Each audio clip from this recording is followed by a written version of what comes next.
لکھا جانے والا میرا یہ جو قلمی نسخہ تھا وہ عالم اسلام کا پہلا قلمی نسخہ تھا۔ اسی طرح خانہ کعبہ کی ماڈل کا اسپیشل کراچی سے میں نے ایک باکس بنوایا ہے، یہ ماڈل کے لائبریری میں محفوظ ہے اور کافی دوست احباب آتے ہیں، زیارت کرتے ہیں۔ انہوں نے ایک قرآن پاک جو تحریر کیا وہ وسلم کے والد اور والدہ کے نام ڈیڈیکیٹ کیا، تو یہ انہوں نے محبت کا ایک بڑا سٹیپ دیا ہے۔ السلام علیکم ویورز، میں ہوں سلطان والی اور آپ دیکھ رہے ہیں میرا فیس بک اور یوٹیوب چینل۔ میں اس وقت ضلع خوشاب کے شہر جور آباد میں موجود ہوں۔ میرے ساتھ نعیم یاس صاحب تشریف فرما ہیں۔ ان کا ایک چھوٹا سا انٹروڈکشن اگر آپ کو سادہ الفاظ میں کروا دوں تو یہ 15 کتابوں کے مصنف ہیں، اردو، انگلش اور پنجابی میں۔ ان کا ایک بہت بڑا کارنامہ جو 270 دنوں میں قرآن پاک کے 5 نسخے انہوں نے مکمل کیے۔ کہاں سے آغاز کیا، کیسے ان کا یہ سفر ہے یہاں تک ان کو ترقی کی بلندیوں تک لے کر آیا، ان سے پوچھتے ہیں۔ السلام علیکم نعیم صاحب۔ الحمدللہ ٹھیک ٹھاک۔ جی نعیم صاحب، یہ بتائیے گا کہ آپ نے کہاں سے یہ سٹارٹ لیا، کیسے آپ کے دل میں یہ فیلنگز آئیں، آپ نے کیسے اس سفر کا آغاز کیا اور آپ کیا سمجھتے ہیں کہ آپ اس دنیا میں اور کہاں تک اس اپنے پیغام کو اللہ تعالیٰ کے پہنچانا چاہتے ہیں؟ یہ 2007 کی بات ہے جب میں نے دوران تعلیم اخبارات میں کالمز کے ذریعے لکھنے کا آغاز کیا تھا۔ 2009 میں میری پہلی کتاب آؤ پیار کے دیپ جلائے پھر شائع ہوئی۔ اس کتاب کے توسط سے مجھے پاکستان کی نامور ادبی شخصیات سے ملنے کا اتفاق ہوا، جس میں سب سے بڑی شخصیت پاکستان کے معروف افسانہ نگار، ناول نگار اور ڈرامہ نگار محمد منشا یاس صاحب سے میری ملاقات ہوئی۔ ان سے مجھے جو سب سے بڑا فائدہ ہوا کہ میں نے افسانہ نگاری کے حوالے سے ان سے بہت کچھ سیکھنے کا موقع ملا۔ 2011 سے لے کے 2014 تک میں نے ضلع خوشاب کی تاریخ میں پاکستان کے بعد پہلا شائع ہونے والا میگزین مد نظر کا آغاز کیا، جو کہ مسلسل 3 سال شائع ہوتا رہا۔ اس کے بعد میں نے اپنی کتابوں کی طرف توجہ دی اور اب تک الحمدللہ میری اردو، انگریزی اور پنجابی کی افسانوں کے حوالے سے میری کتابیں جو ہے وہ 15 کتابیں شائع ہو چکی ہیں۔ اس طرح انٹرنیشنل میگزین جو بھارت اور دیگر ممالک سے شائع اور ان میں میری تحریریں شائع ہو رہی ہیں۔ اس کے بعد جو خطاطی کے حوالے سے تھا کہ چونکہ بچپن میں ہینڈ رائٹنگ اچھی تھی، اسکول میں، کالجز میں اساتذہ کرام کی حوصلہ افزائی، سب سے بڑی والدین کی حوصلہ افزائی میری اس ساتھ شامل رہی، تو اس چیز نے مجھے یہ حوصلہ دیا۔ اور جب کرونا فیز تھا تو لاک ڈاؤن تھا تو کافی ٹائم میسر تھا، تو ان دنوں میں گھر کے اندر بیٹھ کے اکثر خطاطی کے فریمز وغیرہ تیار کرتا رہتا تھا۔ تو وہ چونکہ کافی کاسٹلی کام تھا، فریمز بڑے مہنگے تھے، تو اس دن میرے ذہن میں یہ خیال آیا کہ کیوں نہ میں اس کو ایک نئے انداز میں اس کو محفوظ کروں۔ تو میں نے 300 کے قریب خطاطی کے نمونہ جات پر مشتمل 2 البم تیار کیے نور القلم کے عنوان سے۔ اس کے بعد میرے ذہن میں یہ خیال آیا کہ کیوں نہ میں قرآن مجید کو کسی ایک نئے اور منفرد انداز میں لکھوں، کیونکہ شوق تھا میرا 2014 سے، اور میں نے پیپرز بھی بارڈرز پرنٹ کروائے تھے، لیکن کچھ صحیح رہنمائی کی نہ ملنے کی وجہ سے میں نے وہ رکھ دیے تھے کہ شاید اب کبھی اللہ نے توفیق دی تو انشاءاللہ اس کام کو شروع کروں گا۔ تو پھر میں نے خط ثلث کے اندر قرآن مجید کا پہلا قلمی نسخہ کا آغاز کیا، جو بفضل خدا سے 75 دنوں کے اندر 10 محرم الحرام 1441 کو مکمل ہوا۔ خط ثلث میں لکھا جانے والا میرا یہ جو قلمی نسخہ تھا وہ عالم اسلام کا پہلا قلمی نسخہ تھا۔ اسی طرح پھر میں نے خط دیوانی میں قرآن مجید کا دوسرا قلمی نسخہ شروع کیا۔ یہ نسخہ عالم اسلام میں خط دیوانی کا دوسرا قلمی نسخہ تھا، کیونکہ اس سے قبل لبنان کے ایک بزرگ خطاط نے خط دیوانی میں پہلا نسخہ لکھا تھا، اور میرا یہ نسخہ 50 دن کے اندر مکمل ہوا۔ اسی طرح پھر تیسرا قلمی نسخہ میں نے خط نسخ کے اندر شروع کیا، چوتھا قلمی نسخہ خط نستعلیق فارسی میں لکھا، 5واں قلمی نسخہ بھی حال ہی میں نے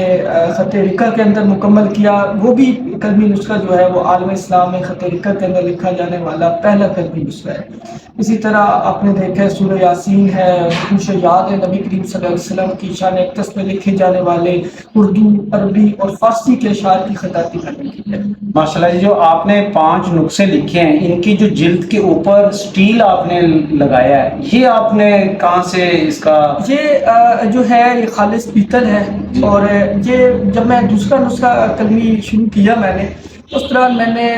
ایک چیز دیکھی کہ اگر اس کو سر ورک کو جو ہے نا کسی خوبصورتی کے ساتھ میں سامنے لا سکوں، تو میں نے لاہور سے کاریگر کی خاص خدمات لی اور میں نے خالص پیتل کے ساتھ یہ اپنے تمام قرآن مجید کے جو قلمی نسخے ہیں ان کا سر ورک تیار کروایا۔ اسی طرح قرآن پاک کو محفوظ رکھنے کے لیے یا آپ نے دیکھا ہے کہ خانہ کعبہ کی ماڈل کا اسپیشل کراچی سے میں نے ایک باکس بنوایا ہے، یہ ماڈل کے اندر میرا تمام کیلیگرافی ورک جو ہے وہ آج بھی محفوظ ہے۔ ماشاءاللہ، جو آپ نے قرآن پاک تحریر فرمایا تو اس کو جو قلم تھے، سیاہی تھی، اس کو محفوظ زیادہ دیر تک رکھنا یہ بڑا ایک لمحہ فکری تھا، یہ آپ نے کس طرح سے؟ اصل میں یہ ہمارے پاس میں نے جاپانی انک اور جاپانی پین استعمال کیے ہیں، واٹر پروف انک ہے، اس طرح پیپر اچھی سے اچھی کوالٹی کا استعمال کیا ہے۔ ظاہر قرآن مجید کا کام تھا اور ہم اپنی افسانوں کی کہانیوں کی کتابوں پہ جو ہے وہ اچھے طریقے سے چھپواتے ہیں، تو یہ تو اللہ کا کلام تھا، تو اپنی طرف سے میں نے پوری کوشش کی ہے کہ اس کو جتنا زیادہ سے زیادہ خوبصورتی کے ساتھ میں سامنے لا سکوں، پوری کوشش کی ہے۔ ماشاءاللہ، یہ جتنا بھی سفر آپ نے سٹارٹ سے لے کر اب تک طے کیا، تو اس میں جتنے بھی مالی معاملات آئے، کیا کسی نے آپ کو سپورٹ کیا کہ جتنے بھی ایکسپینس کیے جا رہے ہیں یہ آپ کو کسی نے اس میں کوئی حصہ ڈالنے کی کوشش کی یا آپ اپنی پاکٹ سے ہی اس میں؟ اصل میں یہ تھا کہ چونکہ میرا ذاتی شوق ہے اور میں اپنا ذاتی شوق اور لگن سے یہ کام کر رہا ہوں، اور یعنی 2004 میں میرے والد صاحب کا سایہ سر سوٹ کیا تھا، اس وقت سے میں اپنی محنت سے اپنی تعلیم بھی جاری کی، اس کے ساتھ پڑھانے کا بھی شوق تھا وہ بھی پورا کیا ہے، تو اس کام کا بھی چونکہ جو میرا ذاتی شوق تھا، میری ذاتی لگن تھی، تو اس لیے میں نے قرآن مجید کا جتنا کام ہے وہ اپنی محنت اور اپنے بلبوتے پہ کام کیا ہے سارا۔ یہ تمام آپ نے کہاں سے سیکھا؟ قرآنی خطاطی کا جو میرا کام ہے یہ میں نے کسی سے سیکھا نہیں تھا، میں نے باقاعدہ کسی سے بھی کوئی تربیت نہیں لی،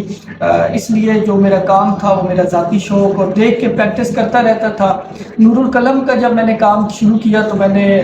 مختلف نمونہ جات دیکھتا اور ان کی پریکٹس کرتا رہتا، اور یہ الحمدللہ قرآن کا ہی فیض تھا، اس کا معجزہ تھا کہ لے کے الحمد سے لے کے ون ناس تک مجھے کسی بھی عربی خط کے اندر دقت نہیں پیش آئی،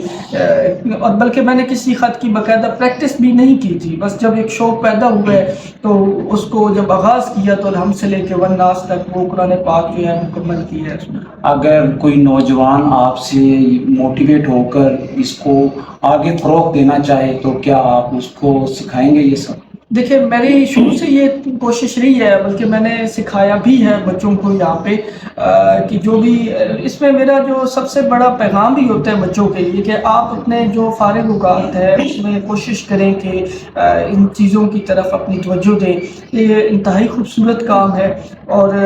قرآن پاک کی خطاطی جو ہے دیکھا جائے تو کاتبان وحی جیسا کام ہے کہ قرآن پاک کو محفوظ کرنے کا ذریعہ بھی ہے۔ تو آپ جو دیکھیں، پریکٹس میکس مین پرفیکٹ، آپ جتنی زیادہ دیکھیں، کوشش کریں، آپ اپنا وقت اس چیزوں کو دیں گے تو انشاءاللہ تعالیٰ اس میں بہت کچھ سیکھنے کا آپ کو موقع ملے گا، اور آپ کا وقت جو ہے وہ ایک اچھے کاموں میں گزرے گا۔ میں نے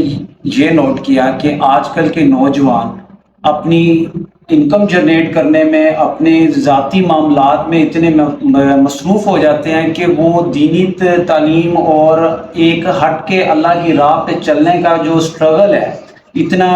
وہ بھی اتنا مشکل ترین سٹرگل کہ جس میں جو کوئی سپورٹ نہ کرے اور اپنے ذاتی ایکسپینس کے ساتھ آپ نے اس شوق کو اور اس دین کی خدمت کرنی ہے، تو یہ آپ نے کیسے مینیج کیا ہے کہ آپ نے اپنے ذاتی کاموں کو پیچھے چھوڑ کر اور زندگی کا ایک اتنا لمبا عرصہ جو آپ نے اس ہنر کو اپنی تخلیق تک لے کر آئے ہیں، یہ کیسے آپ نے سب کر؟ اصل میں ایک تو جو قرآن پاک کی جو خطاطی کا کام تھا وہ جو ہے، یعنی میں نے اپنا جو بھی فارغ وقت بچتا تھا، ایک جو خاص وقت میں نے اس کے لیے چنا وہ تہجد کا وقت تھا، کیونکہ اس وقت یہ ہوتا ہے کہ تنہائی ہے، خاموشی ہوتی ہے اور آپ اپنا کام مکمل یکسوئی، اور یہ کام بھی یکسوئی والا تھا، تو میں نے جتنا بھی کام کیا وہ زیادہ کام میرا اس یعنی کہ لمحات میں کیا جانے والا مکمل کرنے۔ باقی میں نے جو کوشش کی اس کے لیے، جو میرا فارغ وقت بچتا تھا، جہاں ہم جس جگہ پہ بیٹھے ہیں، یہ ہمارے جوڑا بات کی ہے کہ بڑی پرسکون اور تنہائی والی جگہ اللہ کا گھر ہے، میں کافی عرصہ یہاں اکثر اوقات فارغ وقت میں یہاں کے بیٹھا کرتا تھا، اور تو یہاں یہ جگہ مجھے بڑی پسند بھی ہے. میں اکثر جو ہے قرآن پاک کے لیے جب مجھے وقت جو دن کے وقت اگر کوئی بھی ٹائم ملتا تو میں یہاں آ کے بیٹھ کے قرآن خطاطی جو تھا کرتا تھا. اور یہ مینیج بھی اسی طرح ہی ہوتا ہے کہ چونکہ جب ہم نے ایک چیز، اور یہ بھی دیکھیں جیسے بندہ مکہ اور مدینہ ہو کے آتا ہے تو اس کے اندر ایک پھر تڑپ پیدا ہوتی ہے کہ میں نے یار جب وہ وقت یاد آتا ہے کہ اس ٹائم میں مدینہ شریف تھا یا مکہ مکرمہ میں اس وقت زیارت کر رہا تھا، پھر وہ وقت یاد آتا ہے تو بندے میں تڑپ پیدا ہوتی ہے. تو بالکل ایسے ہی کہ جب میری ایک خواہش کی تکمیل ہو چکی تھی، ایک نسخہ میں نے لکھ لیا تھا، پھر جب وہ وقت یاد آتا تھا کہ اس وقت میں بیٹھا تھا یہ کام کر رہا تھا، تو وہ جو تڑپ ہوتی تھی وہ پھر مجھے مجبور کرتی تھی. اور پھر میں اللہ تعالیٰ سے دعا کرتا کہ یا اللہ کوئی آسانی پیدا فرما. اور یوں اللہ تعالیٰ کے کرم سے دوسرا نسخہ، پھر تیسرا نسخہ، اور پھر الحمدللہ اب تک اتنے 5 نسخے میرے سامنے آ. جیسے آپ نے بتایا ہے کہ دنیا کے پہلے شخص آپ ہیں، ریٹن کیا اپنے ہاتھ سے، اور وہ آپ کو حکومت کی طرف سے کوئی ایسی پریزائی ملی ہو، کوئی ایسی سپورٹ ملی ہو، یا کوئی ایسی جو آپ ڈیزرو کرتے ہیں کہ آپ کے قرآن پاک کو، آپ کے ہنر کو پوری دنیا میں ایک مقام مل سکے کہ ایک پاکستانی ہونے کے ناطے آپ نے دین اسلام کی اتنی خدمت کی، تو اس کی طرف سے آپ کو بتائیں کہ حکمرانوں کو یا حکومت کو کیا کرنا میں چاہیے؟ نے میری درینا خواہش تھی شروع میں کہ میں نے جتنے بھی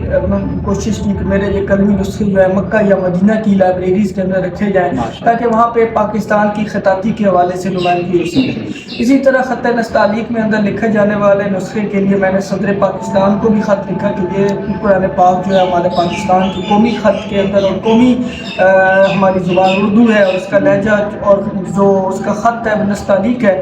تو میں نے ان کو بھی یہ ریکویسٹ کی کہ سر یہ نسخہ جو ہے وہ ایوان صدر میں رکھا جائے تاکہ وہاں پہ بھی عالم اسلام سے جو مسلمان آئے ہیں وہ اس چیز کو دیکھیں.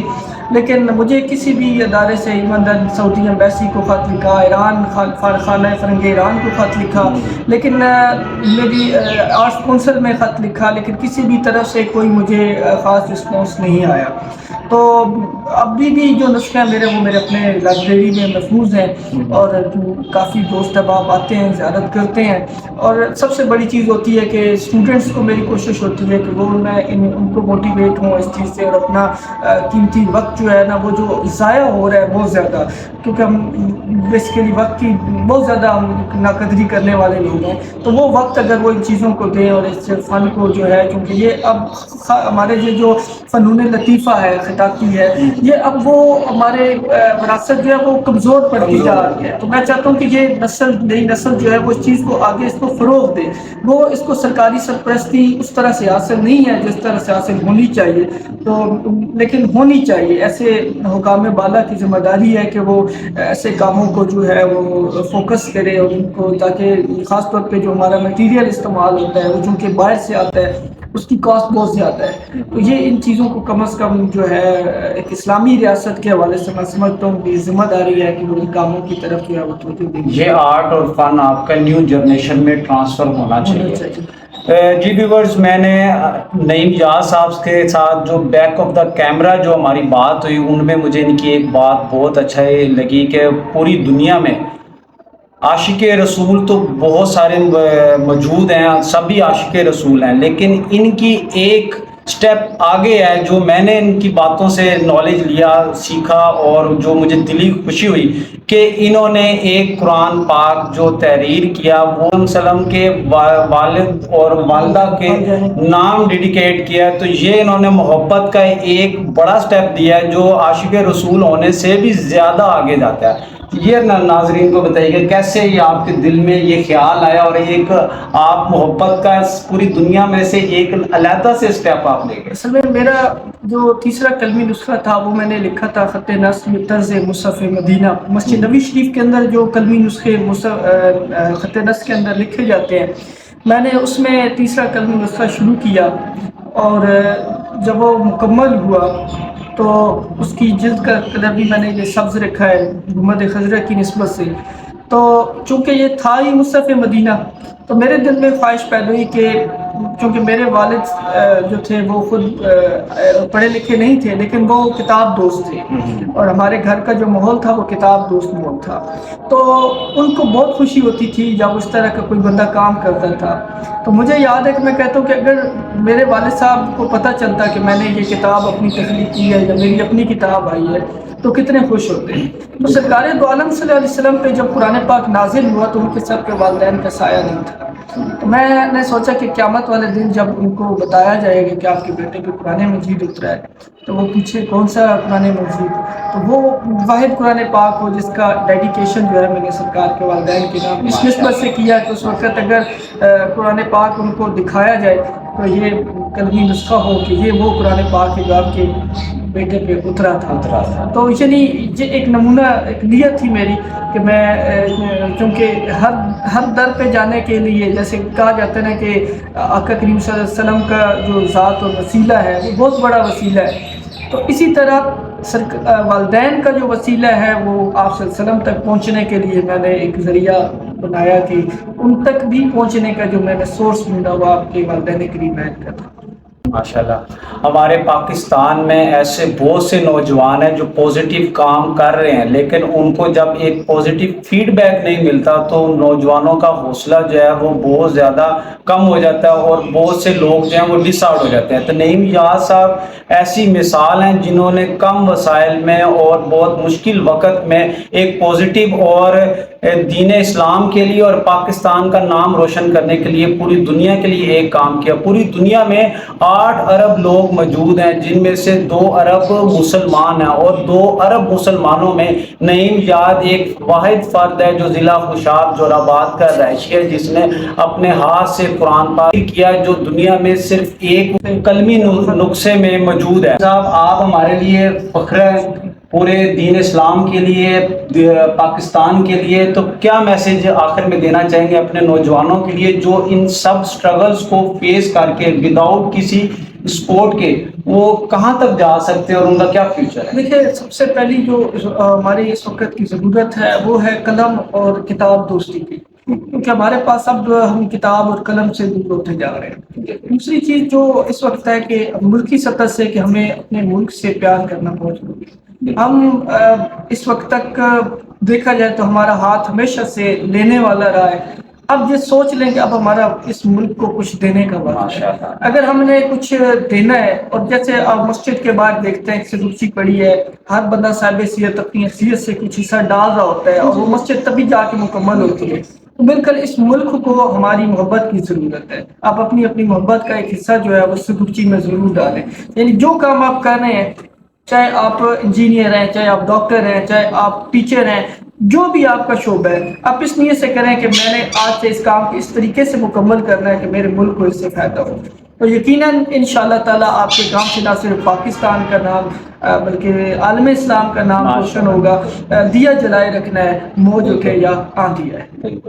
میں حکومت پاکستان سے اپیل کرتا ہوں کہ ایسے نوجوانوں کو سپورٹ کریں تاکہ ان کی حوصلہ افزائی ہو اور پاکستان اور دین اسلام کا نام روشن ہو اور سب کے لیے فخر بنے۔ سلطان بالی کو اجازت دیں، پھر کسی نیکسٹ ویڈیو پہ کسی اچھے سے موقع پر آپ کے ساتھ پھر ملاقات ہوگی، تب تک کے لیے خدا حافظ۔